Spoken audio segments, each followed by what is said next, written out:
Voninahitra ho an'Andriamanitra ny joroana vavolombelona. Tamin'iny volana fevrie lasa teo iny dia narary mafy ny zafikeliko. Rehefa tena narary izy tany atokantrano tany dia nentina nakaty. Dia rehefa nentina nakaty dia hita fa tena hoe reraka ilay zaza. Dia rehefa reraka izany dia tonga ny alina efa ho sasakalina. Dia tena narary mafy tokoa ity zaza. Dia rehefa narary dia efa nangatsiaka daholo na ny tongony na ny tanany, ny kibony sisany nahitana hafanana. Dia niantso anazy zanako, neny hozy izy tena marary ilay zanako sady nitomamy mafy be izy. Tsy mbola nanao an'io zanako roneny, tsy mbola nanao ohatran'io izy zaza io, sady nika nitomany izy. Jerevako tokoa ilay zaza nitsapaina, efa tena nangatsiaka daholo fa ny kibony sisa nahitana azy hoe miaina, mihetsiketsika ny kibony.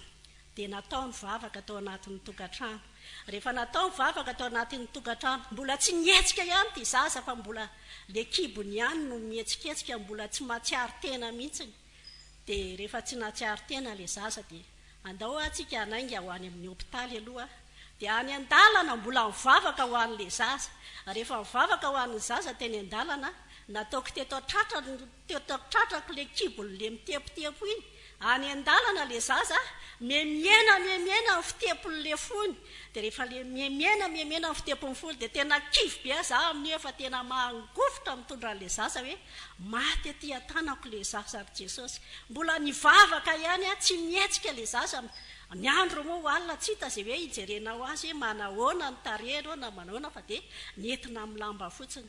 Dia rehefa nentina amin'ny lamba dia efa tsy mihetsika intsony. Dia efa niena le fitepony farany tsy nitepo intsony ny fon'le zaza.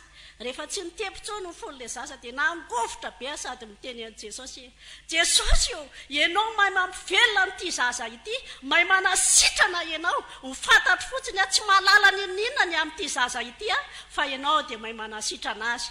Tonga tany amin'ny hopitaly le zaza, tsy nihetsika mihitsy ny taty ampifoko. Dia rehefa tsy nihetsika mihitsy le zaza, za mangofotra be zany.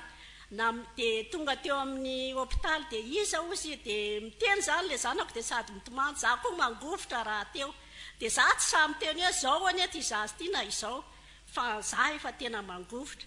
Dia rehefa teo anatin'le lamba iny le zaza, dia iza ozy izy ny reniny mantsy an'le ozy izy le dokotera.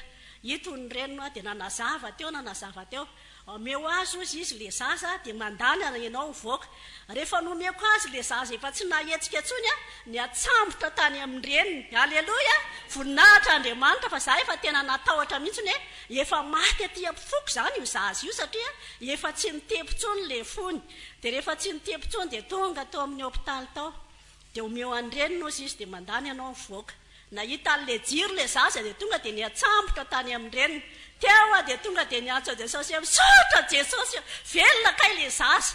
Teo za zany any an-dalana, efa tena kivy be tsy mahateny an'le zanako intsony, fa dia mivavaka foana mandra-pahatonga tany amin'ny hopitaly.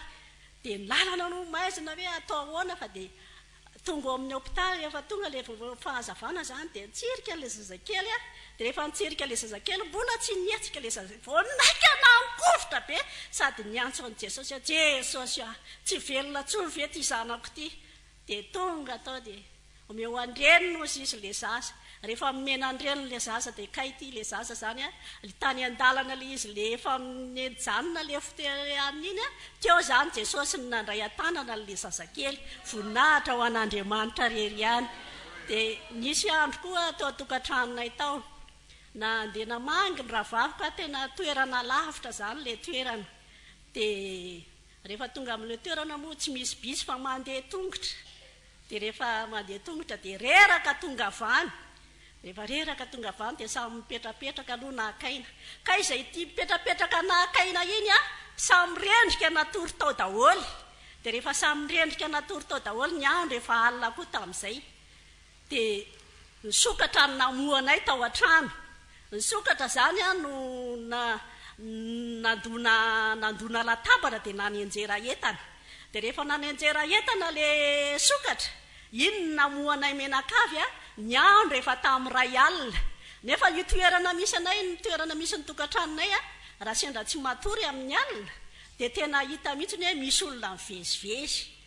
dia tena fiarovan'Andriamanitra lehibe satria raha sendra tsy mahita tory ianao zany a dia mivezivezy mimpangalatra nefa ny tranonay amin'io a tsy nisy nidina dia mivaravara kely ary zay a sendra nirendrika natory daholo dia io sokatra io nampiasain'Andriamanitra namohanay menakavy kely teo vao samy mikoropaka hoe manahoana ny atao trano jerena trany ambany fandriana rehefa jerena trany ambany fandriana dia za moa tsy nanatahotra satria nisy entana teo amorom-baravarana tsy nisy nikitika dia isake matoa eo tsy nisy nikitika zany le entana teo amorom-baravarana efa niaro anay Jesosy fa ny olona moa samy mikoropaka daholo mijerena daholo ny rehetrarehetra ny trano ambadika tsy nidy a trano tao amin'nisy anay tsy nidina dia mivaravara kely ary voninahitra ho an'Andriamanitra lehibe.